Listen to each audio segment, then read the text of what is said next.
네, 이 시각 광화문 현장의 모습을 보고 계십니다. 지금 이순신 장군 동상 인근 그리고 광화문 문 바로 앞에서부터 시청 앞 광장까지 촛불 시위가 펼쳐지고 있습니다.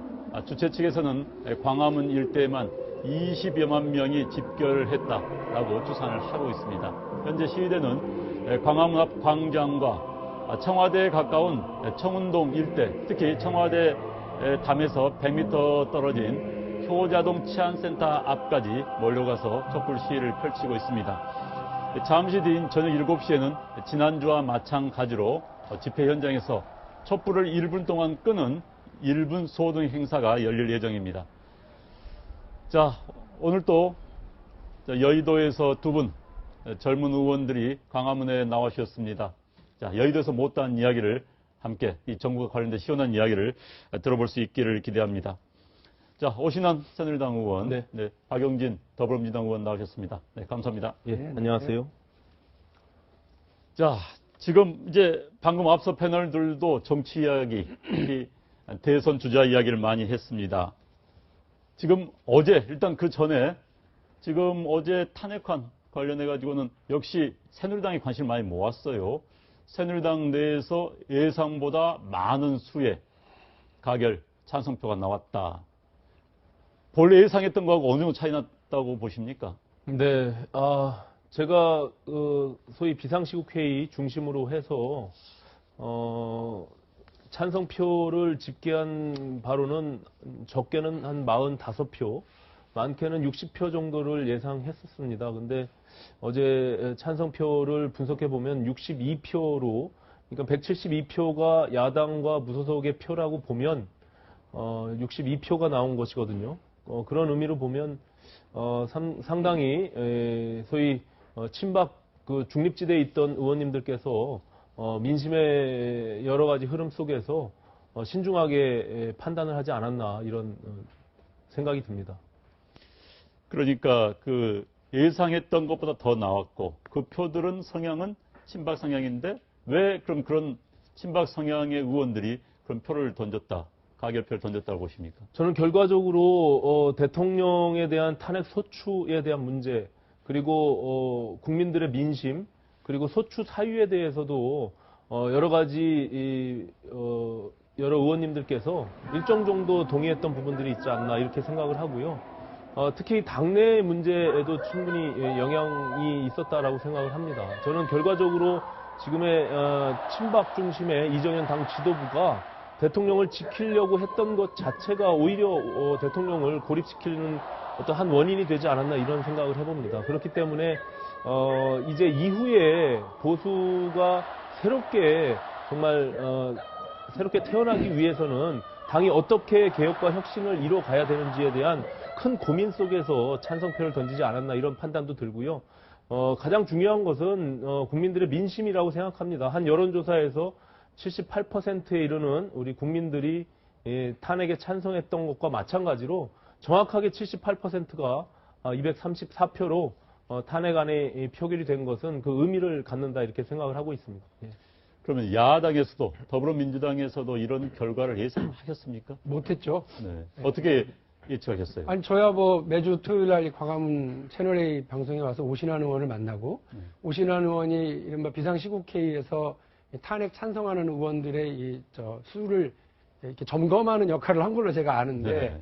그때 말씀 들을 때는 아까 말씀하신 것처럼 45를 왔다 갔다 하는 정도로 말씀을 하셔서 215에서 220 정도가 나오겠다 이렇게 생각을 했는데 오신환 의원도 지금 예측보다는 많이 나왔다고 말씀을 하시니까 야당에서 많이 놀랐어요. 야당에서 많이 놀랐는데 어쨌든 재미있는 건 국회 구성 전체 300석에 한 81, 2% 정도를 차지하는 게 234표이거든요.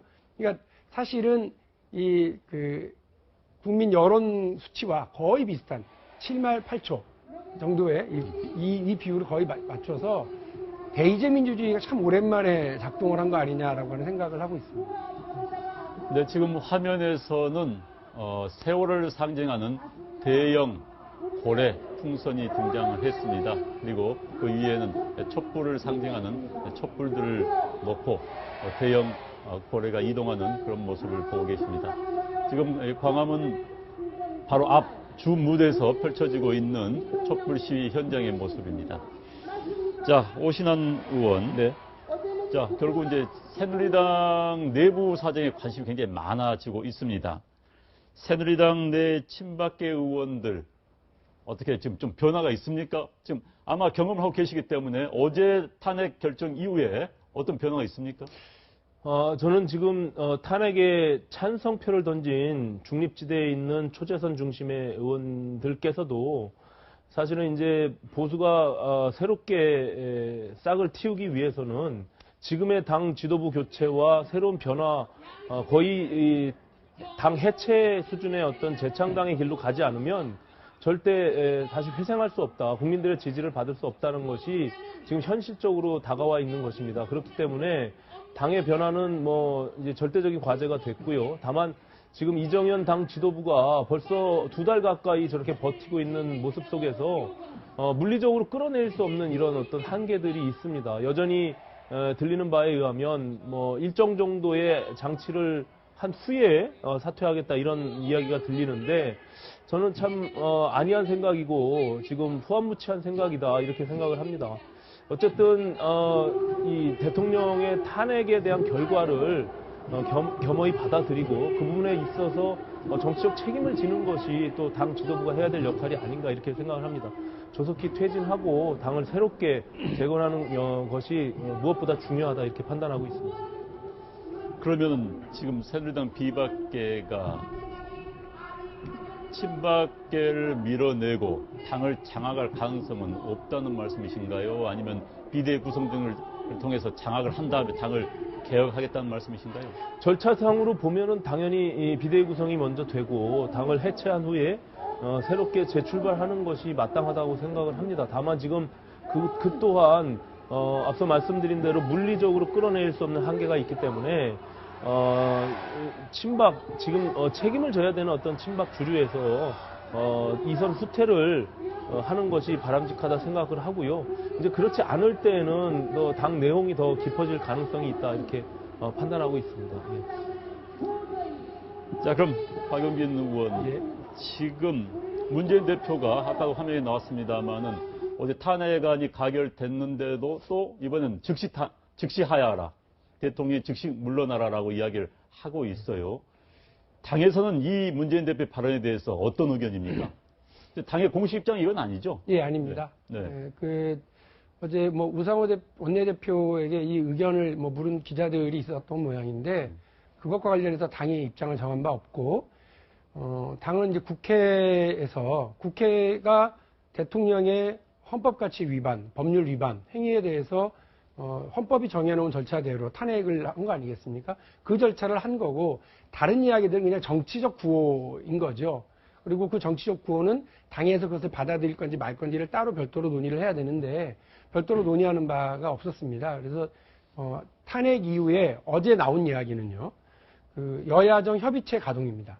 그 여야정 협의체라고 하는 건 야당에서 박근혜 대통령에게 한 서너 차례 정도를 제시했던 걸로 제가 알아요. 그래서 협치의 구조적인 어떤 상징으로 얘기를 했었는데 지금은 사실상 황교안 국무총리가 대통령 권한을 대행하는 체제로 들어섰는데 국회가 일정하게 개혁의 과제와 이 시대 국민들이 요구하는 여러 법률의 입법 과정을 주도해야 되기 때문에 이번에 말하는 여야정 협의체라고 하는 건 그냥 단순한 어떤 협치의 상징이 아니라요. 실질적인 이 과도기간에서 국회가 또 야당이 적극적인 역할을 하겠다고 하는 주도의 의미를 얘기하는데 그 얘기를 일단 추미애 대표가 했습니다.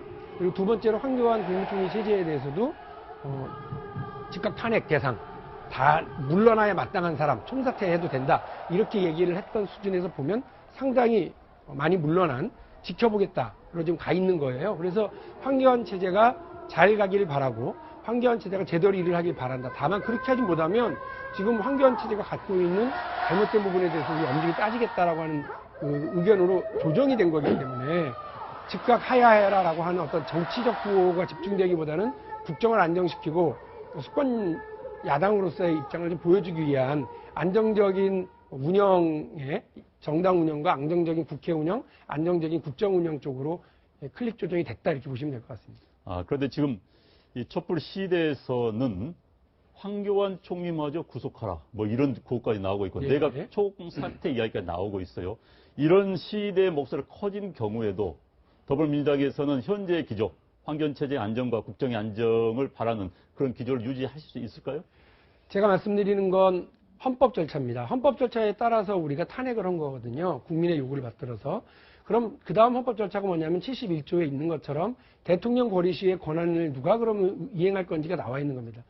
우리는 황교안이라고 찍어놓은 게 아니라요. 국무총리에게 권한을 이양한다라고 되어 있습니다. 그러니까 그거에 따라서 황교안 국무총리가 권한을 대행할 텐데, 만일에 촛불 민심이나 야당의 요구에 맞춘 개혁적 조치가 아니라 지금까지 해왔던 박근혜 대통령의 잘못된 정책을 계속해서 밀고 나가겠다.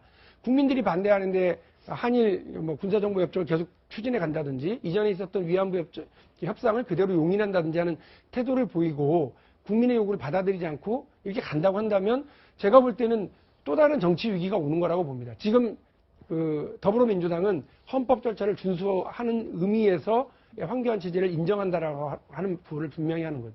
그러니까 큰 대가가 없으면은 그대로 인정할 하는 수밖에 겁니다. 없다. 예. 이렇게 말씀하시는 거죠. 그럼 지금 새누리당에서는 네. 비박계 탈당 이야기가 언론 보도를 통해서 조금씩 나오고 있습니다. 지금 탈당이 가능하다 보십니까? 즉 탈당 후에 신당을 만드는 게 가능하다고 보십니까?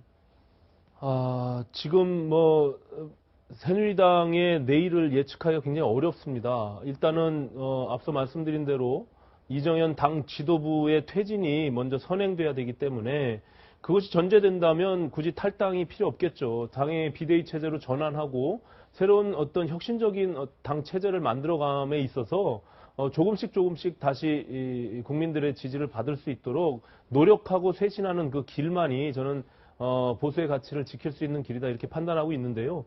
만약에 끝까지 당 지도부가 물러나지 않고 버틴다면 그것은 최후의 수단으로 결과적으로 탈당이 이루어지지 않을까라는 판단을 하고 있습니다. 하지만 그것은 최후의 방법이라고 생각하고요. 당내에서의 끊임없는 어떤 정풍운동과 혁신 노선에 대한 투쟁이 분명히 먼저 선행돼야 될 것이다, 이렇게 보고 있습니다. 그러면 지금 21일이죠. 21일 사퇴를 하고, 네. 지도부가 사퇴를 한 다음에 비대위 구성 단계에서 친박과 비박이 적당히 타협을 하면서 당을 리모델링하고 재창당 수준의 리모델링 한다라고 해도 비박계는 거기에 순응해서 같이 갈 수가 있는 겁니까? 그거는 있을 수 없는 일이다, 이렇게 생각합니다. 어쨌든 지금 이미 새누리당의 역할은 국민들로부터 이미 소명을 다했다, 이렇게 보고 있고요. 그렇기 때문에 책임져야 될 부분들에 대해 있어서는 모두 이선으로 후퇴하는 것이 맞고요. 조건 없는 이선 후퇴 이후에 결과적으로 그 속에서 당이 어떻게 재창당할 것인지에 대한 부분들을 논의하는 것이 마땅하다고 생각합니다. 그렇기 때문에 지금의 친박 주류라고 하는 분들께서는 이선으로 후퇴하는 것이 가장 바람직한 방법이다, 이렇게 생각합니다. 네, 그런데 이제 지금 여당 내에서는 지금 대권 주자가 대선 운동을 할 수 있는 그런 겨를이 없는 거죠, 지금. 거의 위기 상황이다 보니까. 근데 이제 야당에서는 이번 촛불 시위를 대선 운동을 활용하는 그런 분위기가 여전히 보이고 있습니다. 문재인 대표도 전국을 돌아다니면서 이 촛불 시위 현장에서 준 대선 운동을 하고 있는데, 최근에 이제 이재명 성남시장의 인기가 급격히 상승을 하고 있어요. 당내에서는, 더불어민주당 당내에서는 어떻게 보십니까? 사실 이재명 성남시장은 국회의원을 해본 적도 없고 당에서는 아주 익숙한 인물은 아니거든요. 어떻게 보십니까? 당내에서는. 제가 어디 다니면 요즘 이재명 성남시장에 대한 질문을 참 많이 듣는데요. 지금 이재명 시장이 이른바 뜨고 있는 이유는 촛불 민심을 잘 파악하고 그것을 잘 대변하는 입장을 보여줬기 때문에 그렇기도 하지만, 성남시라고 하는 이 작지 않은 자치단체를 운영하는 데 있어서 경제적인 수완과 또 정치적 협상 능력, 행정적인 능력을 잘 보여줬고, 대한민국이 나가야 될 방향 중에 하나인 복지사회, 복지국가, 복지정책이라고 하는 부분에서 확연한 걸 좀 보여준 바가 있습니다. 그래서 그냥 길 가다가 지갑 준 사람처럼 이 분위기에 아이고 떴네 좀 이런 것이 아니라 일정하게 준비되어 있고 방향에 대해서 감을 갖고 있는 사람인 건 분명하다. 또 제가 최근에 들은 얘기인데, 정치권에 입문하는 과정에서 독특한 두 갈래가 있습니다. 하나는 사법고시를 치르고 같이 연수원을 다니면서 누구랑 어울리고 영향을 많이 받았느냐. 최원식, 문병호 이 두 의원과 정성호 의원입니다. 이 앞선 두 의원은 나가서 지금 국민의당을 하고 있고 정성호 의원은 더불어민주당의 비대위원까지 하고 있었습니다만 어쨌든 이른바 비노, 비문, 비주류 이쪽이었습니다. 이분들과 30년 가까운 이런 관계를 유지하고 있는 그리고 상당한 영향력을 서로 주고받는 관계입니다. 근데 또 하나는 정치에 입문하는 과정에서 최재성 의원이 대변인을 하면서 이재명 시장을 부대변인으로 발탁하고 또 정치적으로 키우고 많은 영향력을 줬기 때문에 이재명 시장을 어디다라고 딱 규정하기 쉽지 않습니다. 근데 지금 기질과 하는 방향으로 봐서는 이른바 운동적 성향이 상당히 강하지만 또 이 문재인 전 대표를 상당히 위협하는 이런 경쟁 관계에 있다라고 하는 측면에서는 친문, 친노 이렇게 규정할 수 없는 아주 독특한 위치에 서 있거든요. 앞으로도 좀 주목을 해봐야 될 지점에 있는데 촛불 집회 때 이분이 일정하게 좋은 효과를 얻은 것은 맞습니다. 근데 앞으로 성남시라고 하는 그 테두리를 뛰어넘어서 대한민국 전체를 어떻게 끌고 갈 건지에 대해서 또 촛불 민심이 담고 있는 대한민국의 사회경제적 혹은 정치적 개혁 과제들을 어떻게 풀어내고 규정해 나갈 거냐 여기에 달려있다라고 저는 생각을 합니다. 참 거의 일주일 만인 것 같아요. 여론조사를 보면은 과거에 다른 후보 박원순 시장이 들어갈 자리를 이재명 시장이 차고 들어와 버렸어요. 네. 사실 인구로 따지면은 100만 대 1000만에 정말 사이즈로 본다면 10분의 1밖에 안 되는 그런 작은 기초자치단체 시장인데 아무튼 엄청난 그런 지금 영향력이랄까요. 그런 지세의 신장을 보이고 있습니다. 자, 그런데 이제 관심은 앞서 우리 패널들께도 질문했었습니다면 대선이 과연 언제 열릴 것인가? 정말 정치권의 관심 그거 아니겠습니까? 정당이 존재하는 이유도 권력을 잡는 것, 대통령을 만들어내는 것인데 두 분께 질문을 던지겠습니다. 오신환 의원. 네. 대선 언제 열릴 것 같습니까? 저는 먼저 국민들의 민심을 받들고 탄핵 소추안이 국회를 통과했습니다. 이제 그 헌법 절차 내에 헌재가 그 공을 갖고 이제 탄핵 판결을 내리게 될 것인데요. 저는 그 과정 속에서 일단 국정이 좀 수습되고 안정화되는 과정 속에 있어야 된다고 판단하고요. 아까 박용진 의원께서 말씀하신 여야정 협의체를 빨리 가동시켜서 정말 국정을 수습하는 것이 먼저 선행되어야 되겠다 이렇게 판단합니다. 이번 그 탄핵 소추는 많은 전문가들이 얘기하다시피 지난번 노무현 대통령의 탄핵과는 조금 성격이 다르다 이렇게 보고 있습니다. 여러 가지 사실관계를 입증해야 되는 부분들이 굉장히 많이 있고요. 또 거기 등장하는 인물들 자체가 한 50여 명 가까이 되기 때문에 이것을 현재 헌재가 법정에서 재판을 치러야 되는 이런 과정들이 남아있다 이렇게 봅니다. 그래서 저는 지난 63일 정도의 그 일정으로는 좀 불가능하다고 보고요. 아마 좀 더 많은 시간이 걸릴 거다 이렇게 봅니다. 다만 우리가 4월, 6월 대선 이런 이야기들을 절차 있는 퇴진으로 보고 논의가 된 바가 있는데 저는 6월 이전에는 대선이 이루어지지 않을까 이렇게 판단하고 있습니다. 예. 그러니까 4월쯤에 헌재 결과가 나올 것 같다. 네. 이렇게 보신다는 예, 말씀이시죠? 자, 박 의원께서는 어떻게 보십니까? 말씀하신 것처럼 일단 헌재에 달려 있죠. 헌재가 언제 판결하는 게 달려 있는데 저는 사실은 이제 지금 시기 정당이나 대선 주자나 속내를 들키면 죽는다. 그리고 그 대선과 어떤 계산을 앞서면 진다 이렇게 생각을 해요.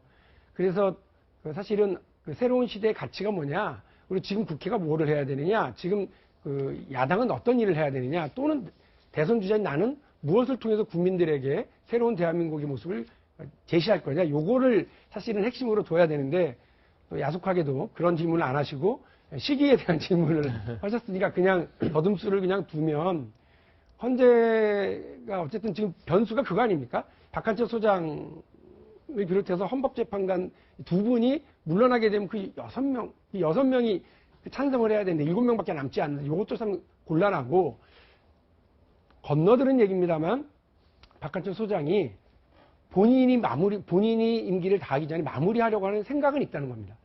그게 과연 될지 안 될지 물론 박근혜 대통령 쪽 변호인들도 치열하게 아마 여기에 대해서 법리적으로 나올 거기 때문에 시간이 절대적으로 들어가겠습니다만 느긋하게가 아니라 아주 속행을 결행하게 된다고 하면 저는 그 불가능하다고 생각하지 않습니다. 그리고 이거 헌정 질서의 이 곤란함 그리고 이 국정의 안정을 위해서는 빨리 내려주는 게 맞다라고 하는 본인들의 헌법재판소의 판단이 있다면 저는 빨리 진행될 수 있다고 보고요. 적어도 늦어도 5월, 빠르면 4월 이렇게 하는 것이 맞다. 제가 또 개인적으로 그래서 법안도 따로 내놓은 게 뭐냐면 이게 좀 빨리 통과됐으면 좋겠는데요. 지금은 헌법재판관들이 임기가 만료되면 그냥 사퇴하게 되어 있지 않습니까? 임기가 만료된다 하더라도 후임 헌법재판관이 선출되지 않았다고 한다면 그 임기를 계속 유지하게 하도록 이게 법안을 지금 개정안을 내놨거든요. 이게 통과가 된다 그러면 적어도 이제 두 번째로 사임을 해야 되는 3월 만에 사임해야 되는 이정미 재판관, 이 선임 재판관이라서 이분이 재판소장의 역할을 대신하게 되니까 빨리빨리 진행할 수 있지 않을까. 그래서 법안을 좀 빨리 진행해서 통과시킬 수 있도록, 의결할 수 있도록 여야 지도부에 좀 부탁도 드리겠습니다. 그럼 이제 두 분 야당인 박용진 의원 입장은 3, 4월, 그 다음에 오신환 의원 입장은 6월 정도다. 이건 두 분 예측인데 기대 섞인 전망입니까? 그렇게 기대를 하고 있는 겁니까? 어떻게 생각하세요? 그러니까 여당에서는 늦게 하기를 바란다, 야당은 빨리 하기를 바란다. 이런 기대가 섞인 전망일까요? 어떻게 생각하십니까? 뭐 꼭 그런 뭐 상대방의 네. 주장에 대해서 한번 생각을 해서 말씀해 주십시오. 네. 아까 박 의원님 말씀대로 어떤 이게 대권 주자들의 어떤 셈법으로 접근하는 것은 굉장히 문제가 있다 이렇게 봅니다. 그렇기 때문에 어쨌든 지금 이렇게 혼란스러운 국정을 수습해 가고 그 속에서 안정되는 그리고 그 다음에 어떤 미래 권력에 대한 대통령을 다시 선출하는 것 또한 굉장히 중요한 우리의 문제이기도 하기 때문에 국민들이 충분히 검증 가능하고 또 후보들은 또 준비를 충분히 할 수 있는 시간들이 어느 정도 필요하다라는 것이 기본적인 생각입니다. 그것을 꼭 헌재의 판결에 맞추어서 한다는 것은 무리가 있긴 하지만 어쨌든 앞서 말씀드린 대로 이번 탄핵의 판결 자체가 갖고 있는 굉장히 다양한 어떤 의미들 때문에 그게 쉽게 판결 내리지는 어렵다라는 판단 속에서 저는 6월을 예측한 것이고요. 그 속에서 정말 이렇게 좀 안정적으로 국정이 운영되고 그 속에서 또 미래 권력에 대한 대안들이 좀 나올 수 있으면 좋겠다 이런 판단이 됩니다. 저는 대선을 빨리 치르자라고 하는 입장이기보다는 지금 이 비정상적인 권한대행 체제를 최소한에 줄이는 것이 필요하다라고 하는 거고요. 대통령은 어쨌든 지금 권한이 정지된 것일 뿐이지 존재하는 거 아닙니까? 국민이 정말 하루라도 보기 싫은 범죄 혐의를 받고 있는 대통령을 계속 이렇게 앉혀두는 것도 어쨌든 뭔가 이렇게 일을 마무리하지 못한 느낌을 찜찜하게 국민들이 갖고 가셔야 돼요. 그래서 이 기간을 단축시킬 수 있는, 빨리 끝낼 수 있는 유일한 권한을 지금 헌재가 가지고 있으니까 헌재가 그 부분의 역사적 소임을 정확하게 알 거다라고 하는 걸 전제로 말씀을 드린 거고요. 그래서 뭐 빨리 하면 야당한테 유리하고 저는 그렇다고 생각하지 않아요. 지금 개혁 어떤 정치권 변화의 에너지는요, 새누리당한테 있습니다. 이 쇳물이 펄펄 끓어야 거기에서 칼이 나오든 그릇이 나오든 뭐가 제품이 나오거든요. 쇳물이 펄펄 끓을 때 그 고통이 얼마나 크겠어요. 근데 새누리당이 지금 쇳물을 끓이고 있고 어찌 보면 상대적으로 더불어민주당은 뭔가 안정적으로 보이기만 하거든요. 정치라고 하는 건 제가 볼 때는 고통이 있는 곳에 그리고 변화의 이런 몸부림이 있는 곳에서 새로운 에너지가 나오기 때문에 야당이 긴장을 더해야지 빨리 하면 우리가 유리하다, 지금 분위기 우리한테 좋다 이렇게 생각하는 건 착각이라고 저는 봅니다. 그렇지요. 어떤 상황이 펼쳐질지 정치는 생물이란 말이 있듯이요. 네, 지금 시청자 여러분께서는 광화문 광장에서 펼쳐지고 있는 제7차 촛불 집회의 모습을 보고 계십니다. 지금 세종문화회관 앞, 세종대왕 동상 앞에 주최 측 추산 20여만 명의 촛불 시대가 모여서 연예인들, 유명 가수의 공연을 보고 있는 그런 모습입니다. 잠시 뒤 7시에는 지난주와 마찬가지로 집회 현장에서 촛불을 끄는 1분 동안의 소동 행사가 펼쳐집니다. 지금 광화문 광장에서는 박근혜 정권을 끝장내자라는 집회 구호가 열리고 있고요. 또 청와대 바로 인근의 소자동 치안센터 앞에서도 집회가 동시에 열리고 있습니다. 또 청운동, 청와대로 들어가는 길목인 청운동 주민센터 앞입니다. 지금 화면이 나옵니다만 청운동 주민센터 앞에서도 촛불 시위가 열리고 있고 또 시위대의 내부의 토론도 또 자유 발언도 함께 열리고 있다는 그런 소식이 들어오고 있습니다.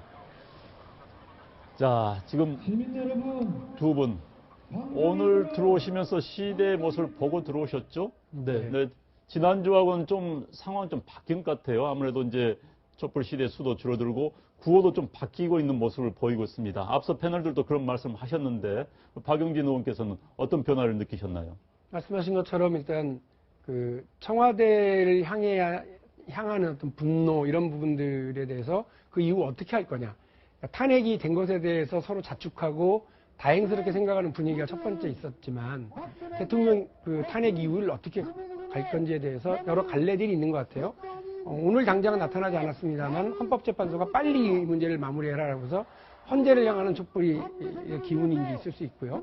또 그 대통령이 지금 권한이 정지됐을 뿐이다. 빨리 물러나라라고 하는 아까 뭐 문재인 대표도 전 대표도 이야기했다고 하는 즉시 퇴진에 대한 요구들이 있습니다.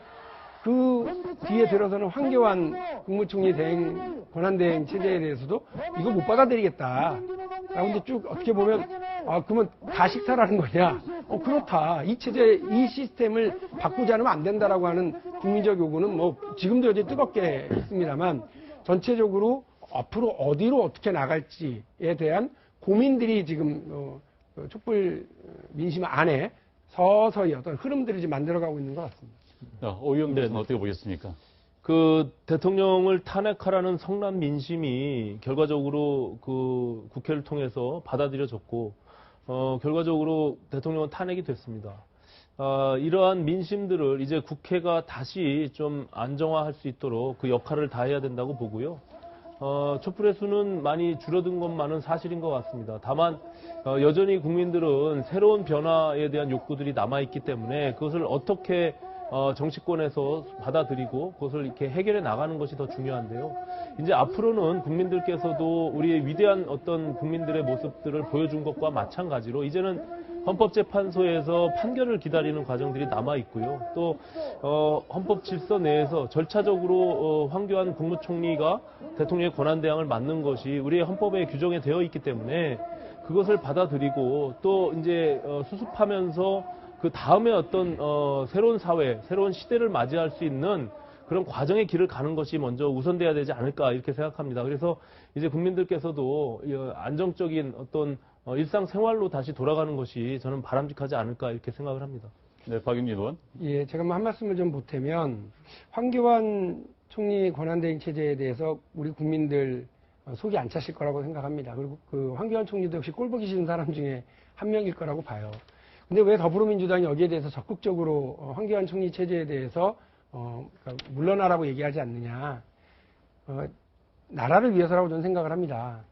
황교안 총리 체제를 인정할 수 없는 이유를 대라 그러면 저만 하더라도 100가지는 될 수 있습니다. 이분이 총리 자격이 있느냐, 과연 법무부 장관한테 했었던 일들이 적절하냐, 이 문제에 대해서 뭐 정말 국민들이 다 알고 계시고요. 야당 의원들이라고 하면 다 이를 부득부득 알고 있습니다. 그럼에도 불구하고 야당이 여기서 절제된 태도를 보이고 있는 이유는 나라를 위해서 지금 경제도 어렵고 외교도 아주 어려운 상황에 놓여 있는데 대통령이 만들어 놓은 이 어처구니없는 상황 때문에 여기까지 온 거 아닙니까? 그런데 대통령 탄핵시킨 직후에 또 총리를 탄핵시키고 또 그 내각 전체를 물러나게 하는 것은 제가 볼 때는 오히려 국정을 더 혼란으로 끌고 갈 수밖에 없는 거라고 생각하는 거기 때문에 어제 야당의 의총을 통해서 이런 의견들이 나왔었고 추미애 대표도 역시 이 부분에 대해서 본인의 어떤 강경한 입장을 상당히 누그러뜨리는 거라고 생각을 합니다. 오로지 나라를 위해서 국정 안정을 위해서 황교안 체제를 조금 더 지켜보고 또 일정하게는 여야정 협의체를 통해서 같이 가겠다라고 하는 입장을 보이고 있는 거라는 점 이해해 주시면 감사하겠습니다. 자, 야당이 계속 그 입장을 유지해 주실 것을 부탁을 드리겠습니다. 지금 광화문 광장에는 주최 측 추산 20여만 명의 촛불 시위대가 촛불 들고 박근혜 대통령의 즉각 퇴진을 외치는 시위를 하고 있습니다. 지금 시청자 여러분께서는 광화문 광장에서의 시위 모습을 보고 계십니다. 지금 청와대 인근에서도 계속 시위가 열리고 있습니다. 자, 두 분 오늘 고생했습니다. 정말 어려운 시간에 나오셔서 감사합니다. 고맙습니다. 네, 감사합니다.